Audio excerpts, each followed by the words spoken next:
everybody, welcome to my channel, and this is the third video in a series of videos where I'm creating an October daily. So I'll put a link to the first two videos in the description box. So before we move on to preparing our next set of pages, I want to show you what I have done for my very first page.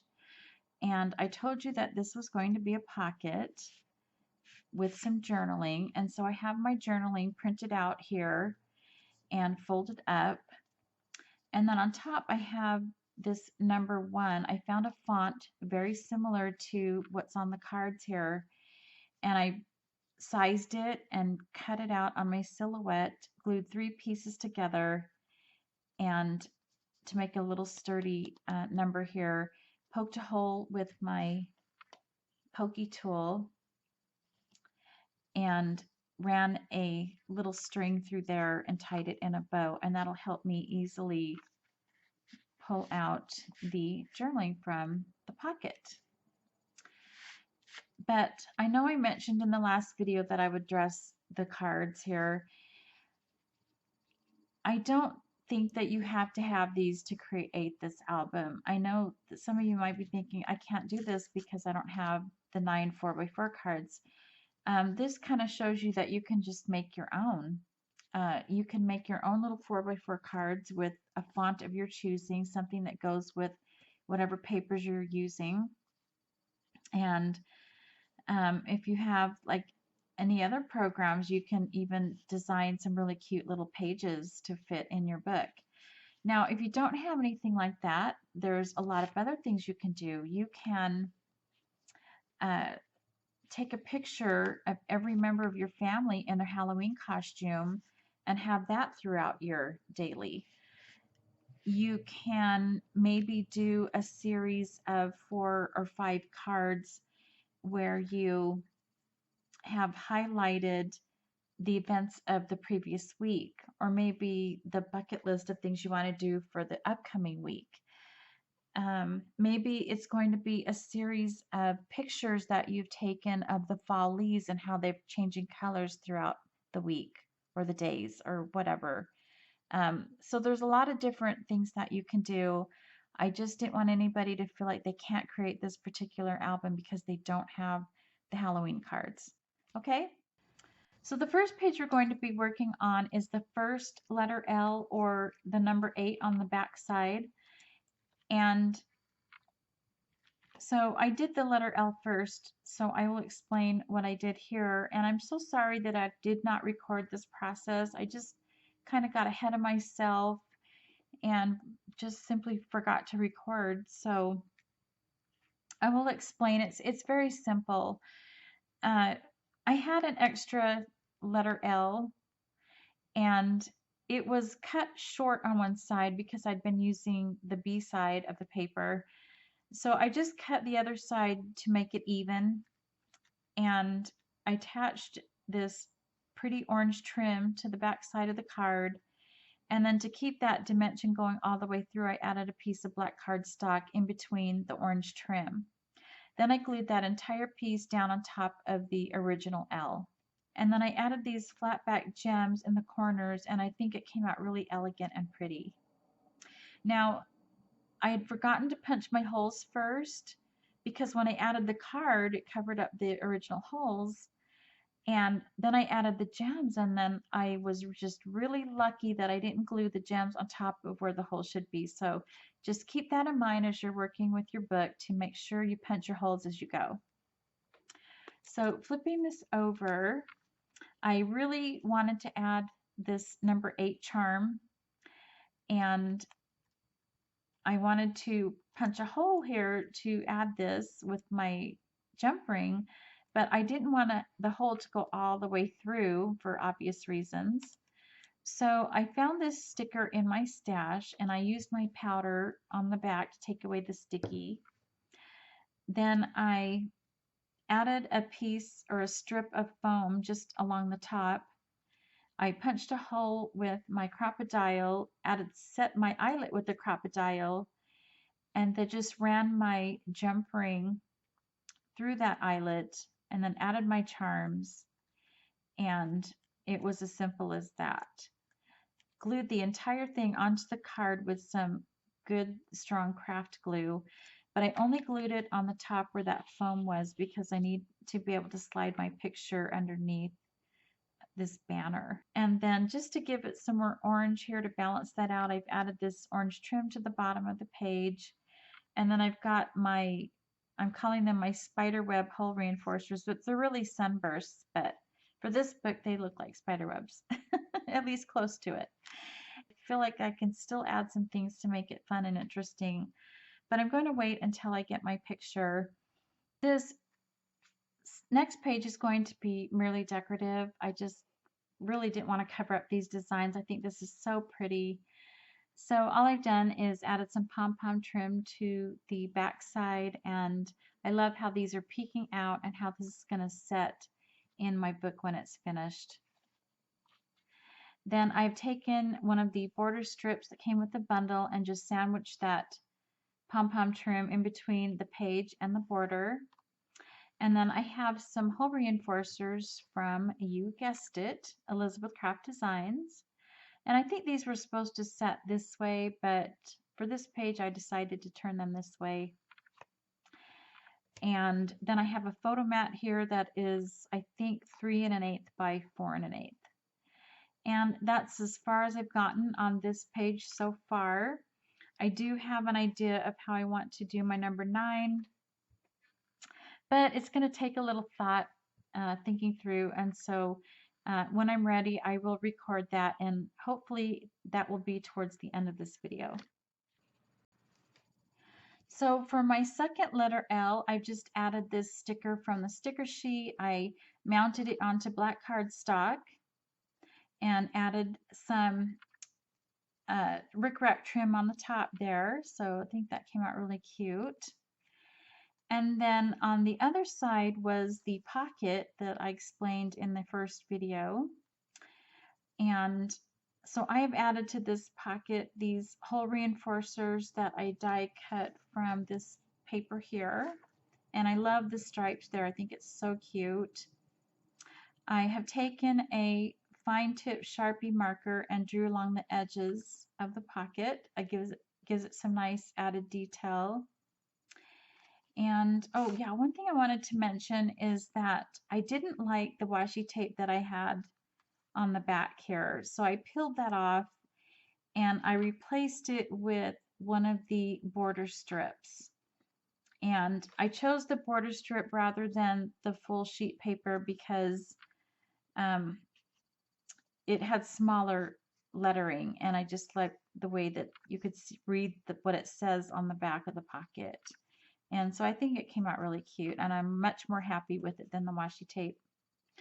And my little tag here I made from scraps and some black cardstock, and it's approximately 3 by 3 3/4, I believe, or 3 1/2. I'm not really sure. I just added my trims there. And so I will document either Fall Soup or Scary Books, or neither one. It just depends on how my days go. Like I said, I'm not making this literal. I'm thinking it as more of stories and events or memories that I want to document for October. Okay, so then I've just layered the decorations as you see here.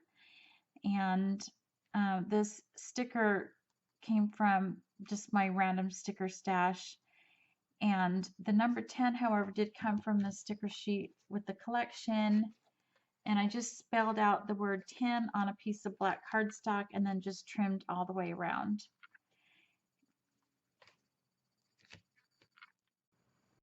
So now we come to the first envelope in the book, and I think this is somewhat self-explanatory. I did back this sticker with cardstock because it is sticking out above the envelope here, and I didn't want the sticky back to be showing. I've got a Velcro attachment here, and then I created this prize ribbon using dies from Elizabeth Craft Designs, and some ephemera pieces from the collection, which were intended to be part of a banner that spelled out Halloween. So I've just flipped those over and used those for the ribbon on that. And my card that I'd made 10 years ago is going inside this envelope, and I got my little suggestion here onto what's going inside, and so we'll see. So on number 12, I wanted to add this chipboard without actually adding the chipboard. So what I did is I peeled off the paper layer from the cardboard layer, and then I added this lace trim behind this. And that gave it enough dimension, but yet it's still pliable and movable at the same time, so that when I go to place things in my envelope and this envelope starts to move and bulge out a little bit, this piece is going to move with it. It's not going to fight it by being really stiff and then maybe pop off later. So my hole reinforcers I created using this house reinforcer from Elizabeth Craft Designs. And what I did is I punched 2 circles with my 5/8 inch circle punch, and then I attached the houses to the center and then just punched my holes. And then I have a photo mat here that is 3 3/8 by 4 3/8, and I've rounded the corner.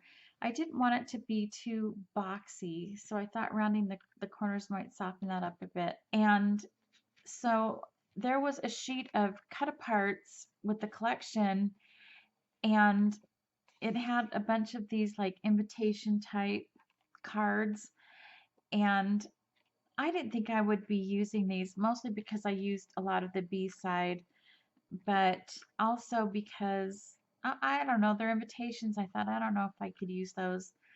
But I got thinking about it. It's not so much about what it is how it looks. And like I said, I don't have to be so literal, right? So I thought, what if I utilize this as my number for the page?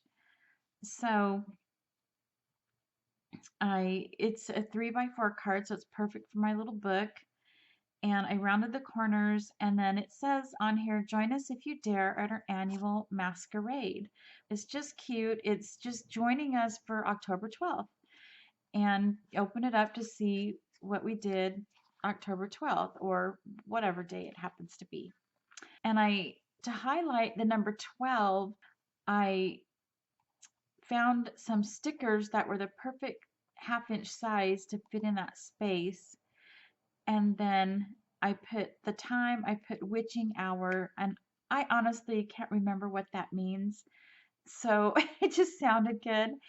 And then place is the Hafen Haunt. And that actually, I thought that spells perfect with my little hole reinforcers. So this is working out really good. And so I wanted to make some kind of a tab to fit right here to just let somebody flipping through the book know that this is a place to lift up and open up the page. And so what I've done is I've used a circle die from Elizabeth Craft Designs. It's the same one that I've been using to stamp on and place the numbers inside. It's about 1 1/8 in diameter. And so then I took my 1 1/4 punch here, and I punched out a circle of black, and then I centered the orange and white circle. I cut it in half, and I put half of it on this circle here, and then I just glued it onto the back of the card, and I went a little in over a half, and I chose to put it here instead of in the center because I don't know, it just looked too, I don't know what the word is, too cheesy in the center. I don't know, it just looked too centered. So that's where I have it. And so now I'm going to glue this one onto the other side. And so now I can glue this entire thing down onto the booklet.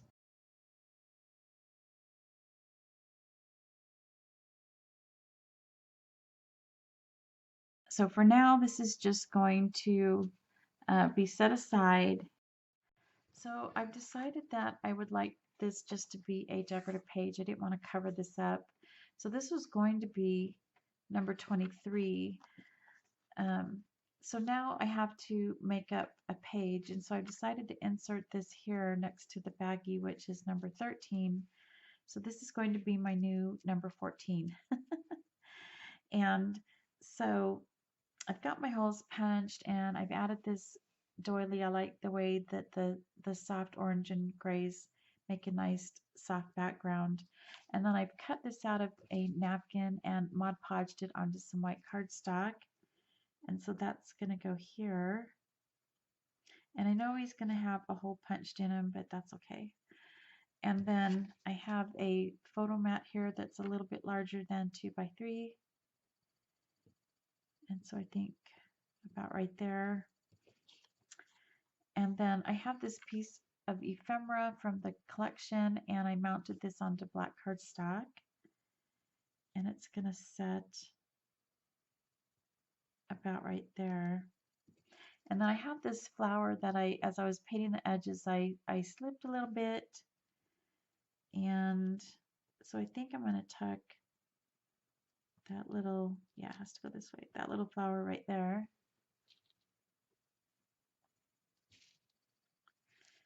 And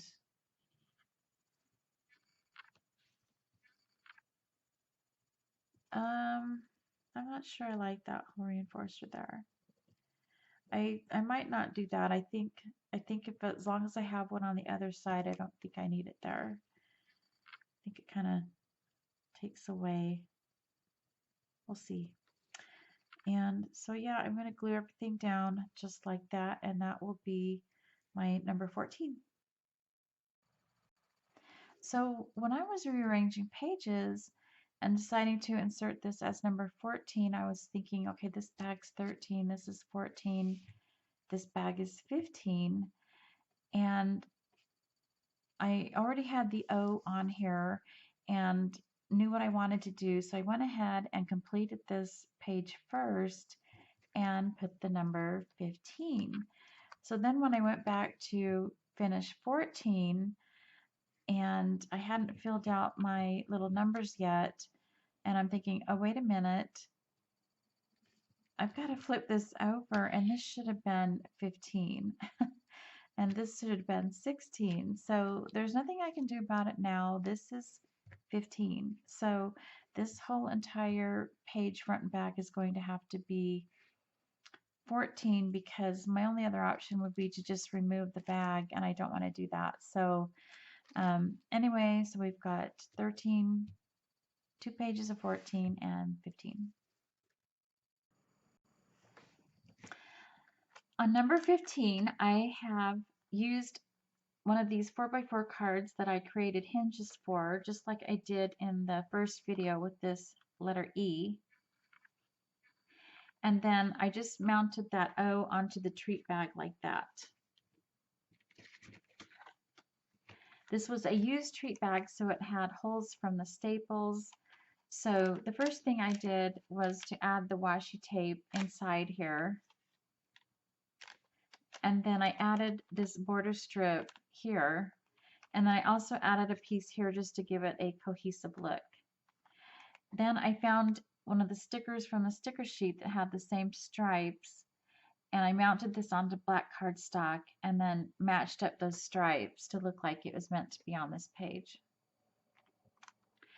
And then the top of the bag still seemed a little flimsy to me, plus there was another hole here with the crack running through to this hole. So I decided to add this hole reinforcer, leaving the fallouts in place, and just glue these back to back on the back. So I have the one here and the one on this side here. And those cut marks where the hole is supposed to be, I'm not too worried about that. I can add a little pearl or something to this side to make it look like it's meant to be there. On this side, it's going to be covered up because I'm going to add something here. I'm thinking about adding this flower, but this is all looking a little plain to me, so I don't know what I'm going to do yet. I'll figure that out. But I've also added these little rectangular pieces on the hinges here and some hole reinforcers. And then I added some hole reinforcers to this side as well. And the number is going to go on this side because this is the side that would be easier to pull things out of the bag. Okay, so number 15. So my treat bag is complete except for what I'm going to put on the inside. And I will, at the end of the video, try to share a few of my prompts with you. They're not exciting. I don't lead an adventurous life, but they might be inspirational, especially for those of you who are at my stage of life where you have grandkids and you're not always with your grandkids, or maybe you're just at home and you're retired and, those kind of things. So I do have things to share, and hopefully that will inspire you in your creating your daily. So anyway, on the bag, I did find a little tiny flower to stick inside. I was really happy about that. It gives it more of a layered look. And I painted the edges with a little paintbrush and some black gesso. And then I've added my shiny tool and my black tool. And there isn't any part of that tear that is not glued down in some way. So yay! And then on the back side, I had used the last of that border strip and added my little star, and I thought, oh, I'm just not happy with it. It's kind of boring. So I don't know, just a thought came to me. What if I included one of these banners or two of these banners? And I was so fortunate enough that in my bundle that I purchased, I had two of the punch out ephemera sheets. Honestly, I think that was a mistake. I mean, there was always one of everything else, and so I think I just got really lucky somehow. But I've been taking advantage of that. I used these two identical pieces here as my ribbon. And on here, I've used, I can't remember what letter it was, but and that was the other thing on the back sides, they were plain. They had the same design, but none of the lettering. So it was very versatile. So I just used the opposite side and glued them, making sure that the tip of this one met the edge of the border strip. And then this one, I didn't want to go all the way to the top of the bag there, but I came down a little bit, but making sure I was covering up the staple hole there. And then my star is from the sticker sheet, and I mounted that onto orange cardstock and trimmed it out. And then I've had this punch since the beginning of scrapbook time, and then I just centered that with a little flat back pearl. So number 15 is complete. So I had all these elaborate things planned to top my picture here and add my number 9, but when I was going through the swap items that I had just received, I thought, why not use one of these cute little bows? So this was actually part of the packaging. It wasn't intended to be part of our swap. And so I just ripped it off. It was glued on there really nice and tight. And I ended up having to rip off the center of the bow. So I just cut a strip and replaced that center. And I'm going to just place it on the top here and add my number 9. And the bow is going to be sticking above the top of the page a little bit, but that's okay. And so easy peasy, I have number 9, and I pulled this side out because that's the page opposite, and I just wanted to make sure they coordinate, and they do. They've got the oranges and even the polka dots, so it's going to work out great. All right, so now I'm going to give you some ideas or some prompts for your daily, but first I would like to thank everybody for watching. I got so many wonderful comments and some kind words from the last 2 videos, and so I just wanted to thank you, and I'm so happy that I'm able to encourage some of you to create a journal or a daily for October and just to have fun with it and to take that pressure off. So your comments have been wonderful, so thank you so much. And it would be so helpful if you guys continue with the likes on those videos and keep up the comments. Let me know how you're doing and if you have any questions. So anyway, so here we go on the prompt. So for number 8, I am thinking about getting my nails done. And so I want to document that because I only do it like 2 or 3 times a year. So I'm going to get that cheesy picture, you know. And so that will be fun. And then here I want to include a picture of my latest beaded spider. I started making them last year and I thought it would be so fun to make one for every Halloween and document that. So that will be the new one there. Here, this one, I have written down false soups or scary books that might have to be bumped up to the next week.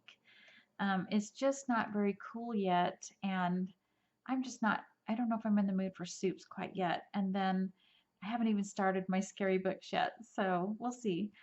And then here I might document my tiered trays. I have a couple of them that I like to change up every season, and so I will document how I did that. And from here on out, it's just kind of iffy. So I'll just give you some ideas of the things I have written down.